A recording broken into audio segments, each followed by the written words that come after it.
Hi, Wanda. Thanks for joining us.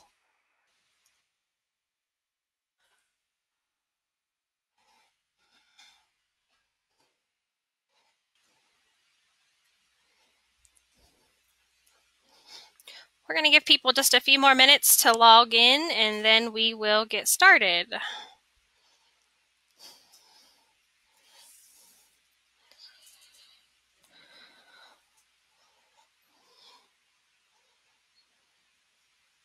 Hi, Joanne.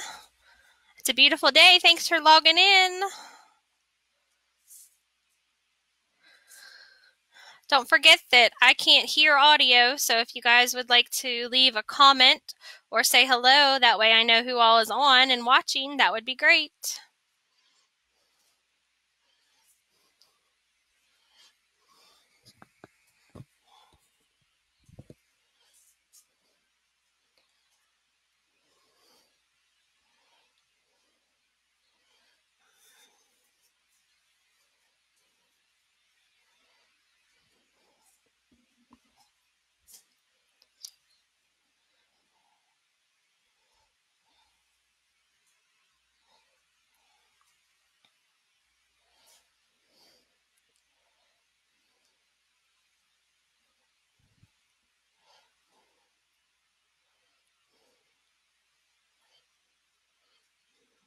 All right, just a few more minutes. Hi, Barb and Steve. Thanks for logging on.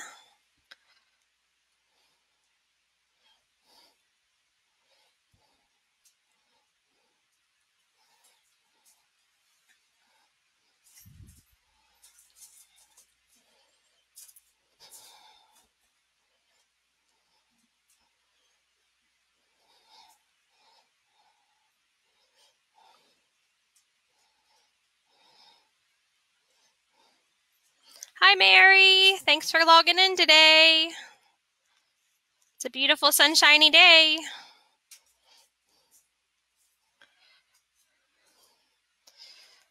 All right, we're going to give folks just a few more minutes to log in and then we'll get started.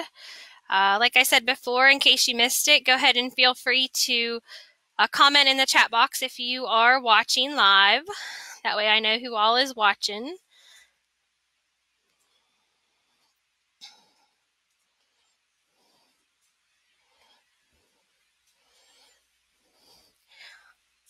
All right, well, it's officially after 1:30, so we're going to do a quick introduction. I wanted to let everyone know my name is Ashley Bodkins, and I'm with the University of Maryland Extension Office here in Garrett County, where I work with the Master Gardener program as the coordinator for the county, and I also teach home horticulture classes.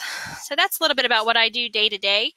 With being home during this time of sheltering in place, we wanted to kind of reach out to folks and do a quick class on how to start some seeds if you're going to be doing that this spring for your vegetable garden, and also some tips on transplanting. So I have a couple of folks that are helping to answer questions in the text box. Miss Roberta Sevnick and Miss Wanda Gard are both online to help answer questions. So if you guys have questions, go ahead and type them in the box, and we'll try to monitor that throughout the session as we go along. Okay, so to start, I do want to thank y'all for spending a little bit of time with us this afternoon. It's always fun to be in the greenhouse on a pretty sunny day. And I wanted to start with some basics on seed starting. And most everybody knows what seeds need to germinate, but they definitely have to have really good soil. They have to have the right soil temperature. They have to have the right amount of moisture. And they have to have a nice clean container. So we're going to talk about all those things individually as we go along. And I also wanted to share some different tips with you on some of the things that I've learned over the years trying to start some of my own seedlings.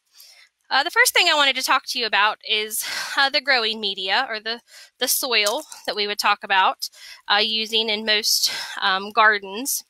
But when we're starting seeds, you don't really want to use the soil that you find when you dig in your backyard. I don't know if you guys can see this, but this is an example. It's kind of hard to tell maybe through the bag, but this is normal garden soil, so the natural covering that you find when you go and dig in the backyard. And this soil is composed of different fragments of rock that have broken down over the last several hundred years. There's also organic matter and lots of other parts that give it nutrients and things like that. So this soil is not what you want to use whenever you're starting seeds in your home or in the greenhouse. It's just a little too heavy. It doesn't seem to do really well. It can have weed seeds in it. It can have, other pathogens that can make your plants not grow really well. Usually what we use in a commercial greenhouse, and even most home gardeners, is something called potting soil, which is also known as soilless growing media. And in particular, if you take a look at this, I don't know if we can show it with the webcam. There we go. But there's mainly three components.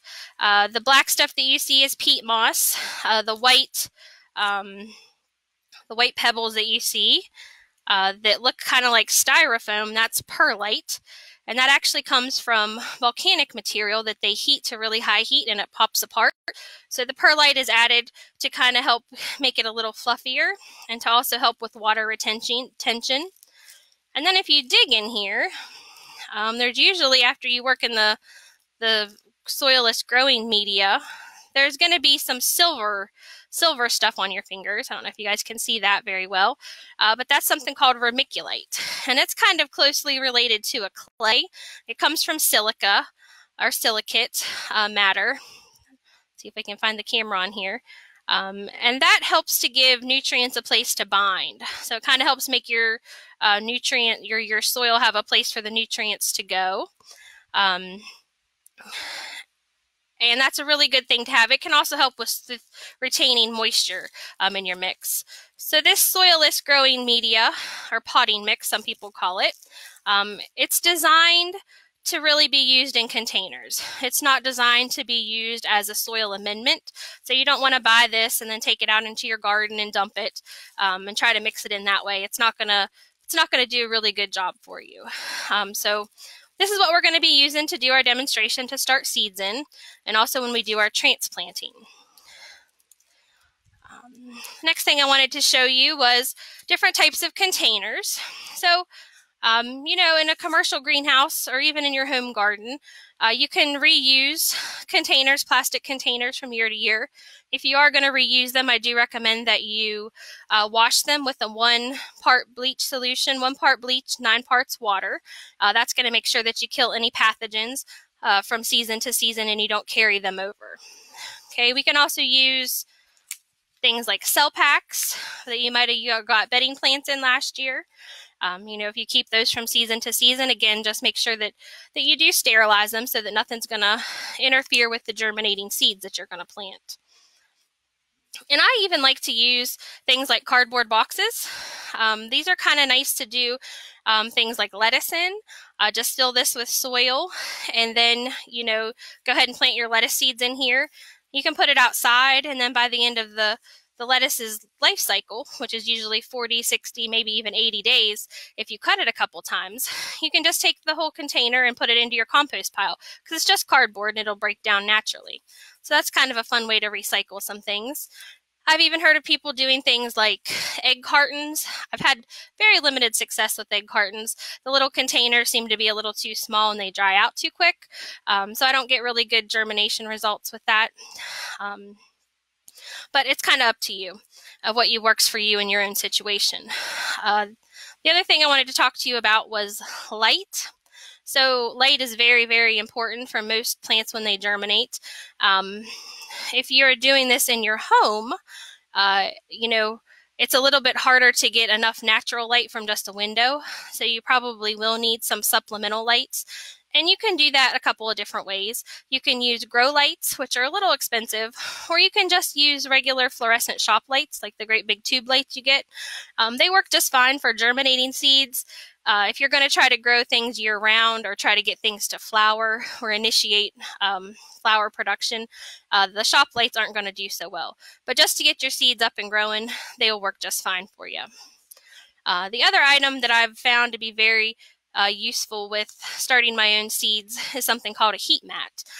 So I'm going to try to walk the computer over here to show you my setup that we have here in the greenhouse. Let's see if we can do this. So this is what I call my mini greenhouse, something we built years ago, and it's just surrounded by plastic. And this is where we do all of our germinating. But inside of here, I don't know if you can see this black thing that's underneath, but that's something called a heat mat. And this heat mat, it acts just like a heating pad that you might use if you have a sore muscle, like a sore back or something like that. It helps to keep the soil a temperature that's going to be really nice and warm. And that's going to make your seedlings pop up a lot quicker, and you'll have higher germination rates. You can get them at a lot of different seed catalogs, or if you just do like a search on Amazon, a lot of times you can find them on there. The other things I have in here that I wanted to show you would be a fan. So I found early on that by adding a fan to your seedlings, where you're starting your seedlings, it's a great thing to do because it helps to dry the soil out so that you have less disease problems like dampening off whenever your seeds get up so high and then they kind of wilt over. That's a disease called dampening off.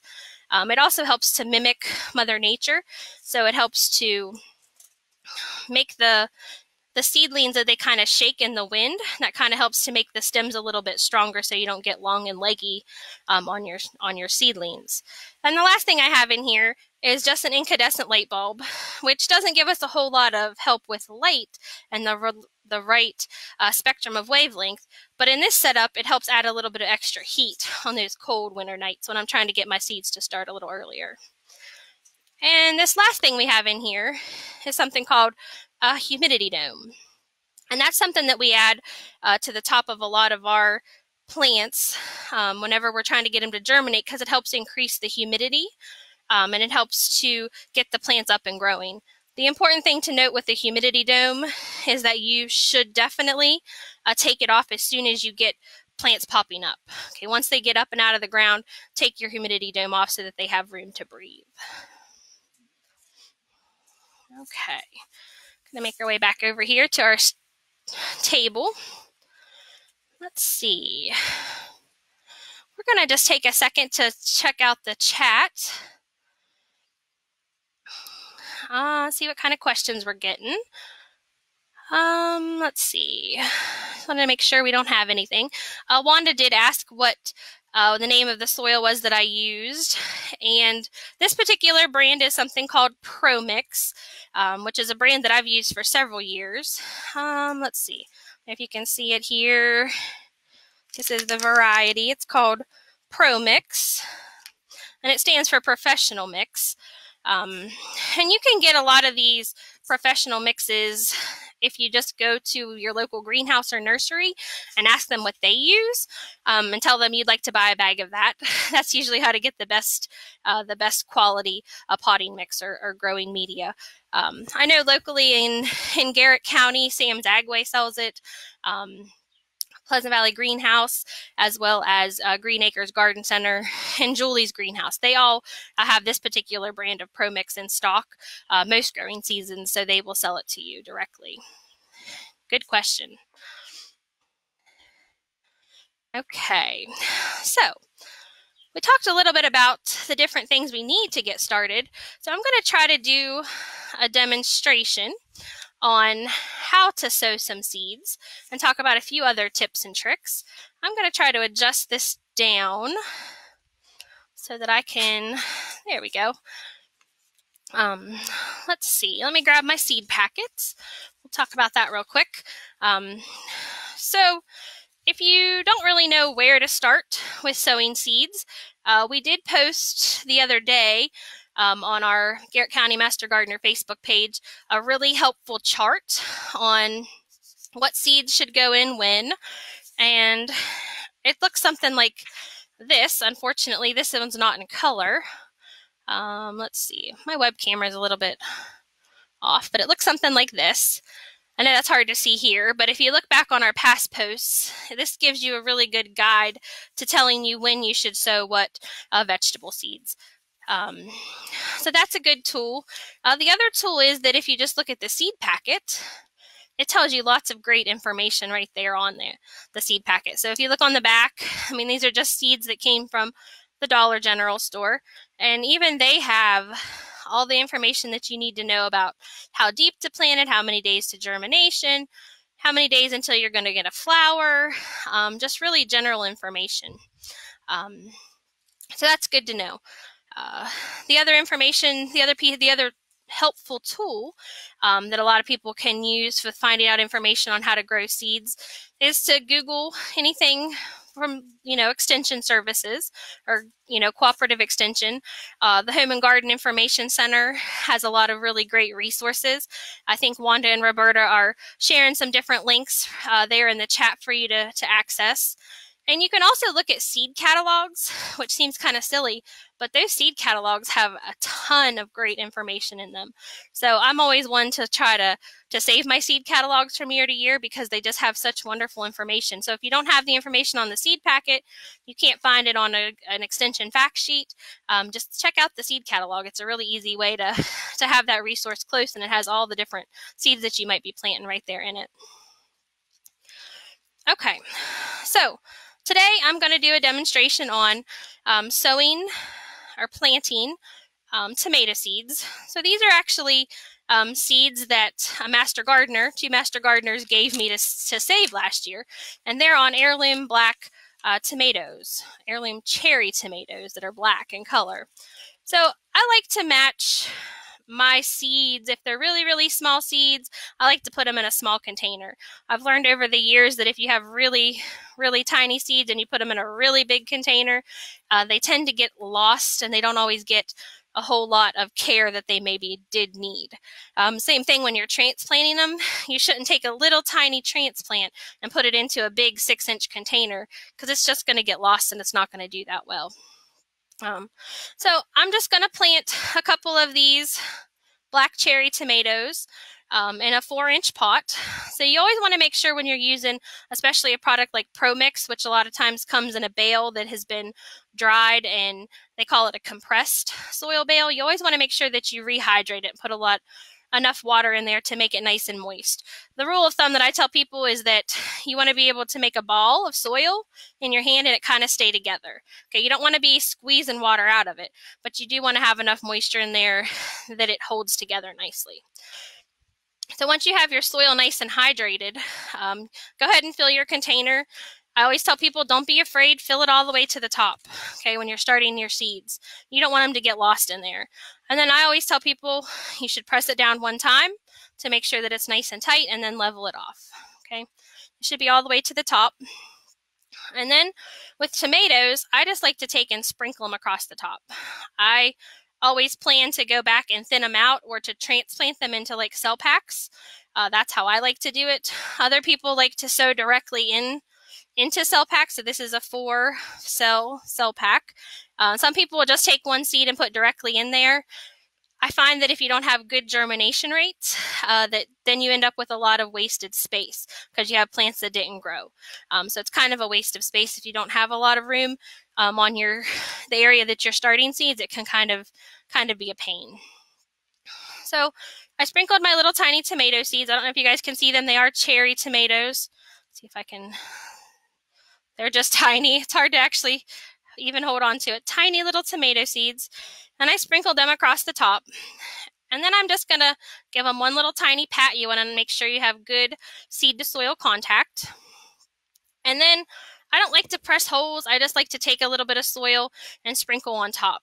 I found that a lot of times people have a tendency to put things a little too deep. And that's why we don't tend to get a lot of good germination rates because things are just a little too deep, especially on these really small seeds. The next step is to put a label on. You always want to make sure you label everything because even though you think you'll remember, if you're anything like me, you may not, especially if you have 10 different varieties of tomatoes and you put them all in 4-inch pots. So make sure that you label them whenever you're planting them because once a tomato comes up, all tomatoes look the same until they start to fruit. So you can't really tell differences between leaves unless there's some special variety like a potato leaf brandywine or something like that. And then the last step would be just to water it. Let's see. I need to step over this way. Just give it a little bit of water, which try not to. Nice little stream of water. And then you want to put it underneath your light or on your heat mat, wherever you're going to try to germinate it from.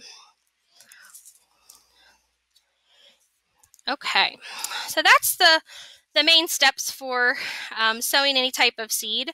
If you're going to directly sow things right into the garden, you can put them a little bit deeper. A general rule of thumb with how deep to put larger seeds is you double however wide they are, you plant them 2 times as deep. So that's just something to think about. A lot of times we plant beans and peas and potatoes and all those kind of things that are really, really big, pretty deep, and they come up just fine. The next thing I wanted to demonstrate for you is how to transplant things. So we're going to fast forward and we're going to pretend like our seeds that we just planted have sprouted and grown. Grab them over here. So these are a different variety, but for demonstration purposes, these are tomato seedlings. So you can see these are the tomatoes. See if I can point here. So you can see we did a video last week on the different parts of a tomato seedling, or seedlings in general, but you can see these 2 big leaves here that look a little bit different that are completely straight are the cotyledons. They were the first 2 that popped out because this is a dicotyledon plant. And then here in the middle are the true leaves that are starting to form. Now it's really hard to see on this webcam. Then we have the stem, of course. We always want to hold transplants by the leaves, never by the stem, because they can grow new leaves if you're a little too rough and you squish them, but they can't necessarily grow a new stem, and you can do a lot of damage. And then, of course, we have the root system that's just starting to develop. So I'm going to transplant these into a 4-pack. So again, we went through the same steps with making sure our soil was moist, and then mixing it with the water. Again, fill it all the way up. Don't be afraid to pack it down. You want to have a good amount of soil in there whenever you're transplanting. And then I add 1 more layer of soil to the top. Okay, and then I go in and I make 1 hole right in the center with my finger. That's where we're going to put our transplant. Okay. And then whenever you are separating these, again, you don't want to touch them by the stem if you can help it. You just their roots are really, they can grow more roots and they can grow more leaves, but they can't grow more stems. So you just kind of want to easily shake them apart until you get 1 out of the bunch. Again, you can kind of shake off any excess dirt. You want to take your hole that you made. Sometimes you have to make it a little bit bigger. And then you just set your tomato right down in there. I love to transplant tomatoes because the cool thing about a tomato is any part of the stem that you cover up will turn to root. So you don't have to worry about getting them too deep. The deeper, if they're a little too tall when you transplant them, that's okay. Just go ahead and bury them in there and they'll be just fine. Make sure you pack it down nice and neat. When I worked in a commercial greenhouse, we always wanted to make sure that the tomato was perfectly center in the pot so that it looked nice. And then you just continue that same process until you get, in this case, your cell pack all the way full.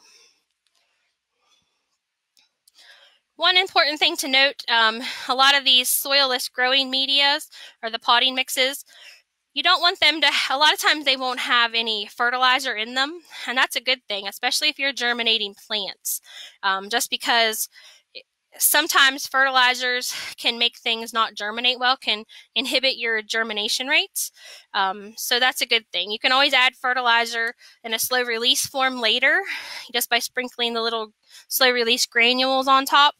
Or you can use a water-soluble fertilizer mixed in with your water, something like, Miracle Grow or something like that.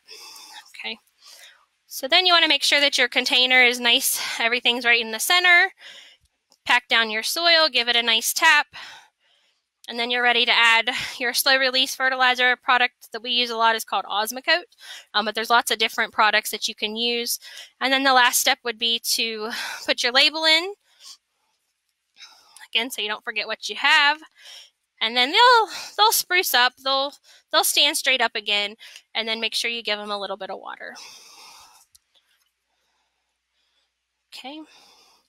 And then they're ready to go back with wherever you're growing your seedlings, or if it's warm enough, eventually they can go outside. In Garrett County, our frost-free date is what we consider June the 5th. So anything that's considered warm season, so tomatoes and beans and peppers, they really shouldn't be put outside if they're frost sensitive until after that date. Things that are considered cool season, like your kales and your turnips and your lettuces, they can actually be going in the ground right now out in your garden if you have your soil ready. So, all right, I think that's all that I have for you today. I do thank you for tuning in. If you do have questions, please enter them in the chat box. And if you can always reach out to us via our Facebook page or call the office. We are open to take phone calls, and we would love to answer any of your gardening questions. All right, you guys take care. Thanks for joining us.